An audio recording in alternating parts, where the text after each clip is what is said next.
Goeiemôre, liewe luisteraar. Dit is vandag donderdag. Ek dink is die 20ste November. Ek wil gesels oor 'n gedagte wat ek gekry het. En onthou, ons praat oor vrae en antwoorde. So ek het 'n interessante vraag opgetel in Matteus 10, wat ek vir myself toe 'n vraag gevra het, nadat ek 'n stuk gelees het. En in Matteus 10 stuur die Here Jesus 12 apostels uit. En die eerste een se naam is Petrus en die 12de een se naam is Judas Iskariot. En my vraag was, nou hoekom, Here, sou u Iskariot saamstuur met die ander 11, wetende dat hy u gaan verraai? Dit was my vraag. Maar hoe meer 'n mens na die leesstuk kyk, hoe meer verstaan jy omtrent hierdie vraag. En ek wil kyk of ons by 'n soort van 'n antwoord kan uitkom vanmôre. So Jesus het disippels. 'n Rabbi het disippels. 'n Disipel is iemand wat die rabbi naloop. Hy leer hoe die rabbi praat, hy leer hoe die rabbi die mense leer, en uiteindelik dan kan hy ook mense leer onder die leerstelling en onder die beskerming van sy rabbi. Nou, ons hoor die woord rabbi vir die eerste keer in die Nuwe Testament. In die Ou Testament kom dit glad nie voor nie, maar dit is nie omdat daar nie rabbies was nie, daar was wel, maar dit het gekom met die oorgang tussen Torah en die Talmud, en ons gaan ander dag daaroor gesels. Maar in wese is 'n rabbi enige leraar wat nie van die stamboom van Levi is nie, want die stamboom van Levi was natuurlik nou priesters. En so Jesus is van Juda, en Paulus later is van Benjamin, en hulle is rabbies byvoorbeeld. Johannes was 'n rabbi. En is gewoonlik, as jy die disipel was, dan word jy ook gedoop in die naam van jou rabbi. En so het dit dan gekom dat daar mense gedoop was in die naam van Johannes. Nou goed, so in Matteus 10 gebeur daar 'n interessante ding. Jesus het nou verskeie hoeveelheid disipels, ons lees op een plek van 70, op 'n ander plek van 12, en dan sê hy vir die 12, kom sit hierso, gaan julle 'n ding vertel wat julle moet doen, en dan onmiddellik noem hy hierdie 12, noem hy nou apostels. Nou die profeet van die Here, William Branham, leer ons dat 'n apostel is iemand wat gestuur is. Dit is ook geskiedkundig so. 'n Apostel is iemand soos byvoorbeeld 'n verteenwoordiger of 'n ambassadeur. So julle is nou lank genoeg disipels. Julle het gesien wat ek doen. Ek het julle alles gewys in terme van wonderwerke en so aan. En julle kan die basiese vrae antwoord, en ek wil hê julle moet uitgaan in Judea en Samaria. So die opdrag wat hy nou hier gee vir hulle is baie, baie spesifiek. Nou ek wil hê u moet die stukkie gaan lees, Matteus 10. En u sal sien dat die name van die apostels word nou genoem met Petrus heel eerste. Wat interessant genoeg ook dan nou reg is, want hy was ook die eerste een wat tot bekering gekom het uiteindelik. Maar wat nog interessanter is dat Iskariot se naam as laaste gelees. En ek dink daar's 'n rede daarvoor. Die Here Jesus het geweet dat hierdie een gaan uitval, hierdie een gaan nie die ding deursien nie. Nou,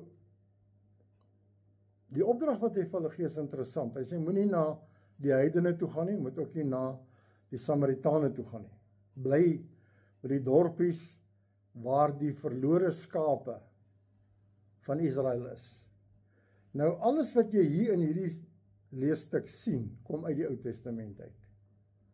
Want in die Ou Testament verwys hy verskeie kere na die verlore skape van Israel. En as jy 'n Bybelstudent is, dan kan jy dit self gaan opsoek, is baie maklik. Julle weet almal hoe om skrifte op te soek. So hy sê, gaan na die verlore skape van Israel, En is 'n interessante ding wat julle vir hulle moet sê. Sê vir hulle, die koninkryk van God het gekom. Koninkryk van die hemele het gekom. Nou, as hy net voor die hemelvaart gebruik hy ander woorde, dan sê hy gaan predik die evangelie. Maar die evangelie is Jesus het gesterf en hy het opgestaan. Maar hier in Matteus 10 het hy nog nie gesterf en opgestaan nie. Daar is nog nie 'n evangelie om te vertel nie. Maar daar is 'n goeie boodskap om te vertel.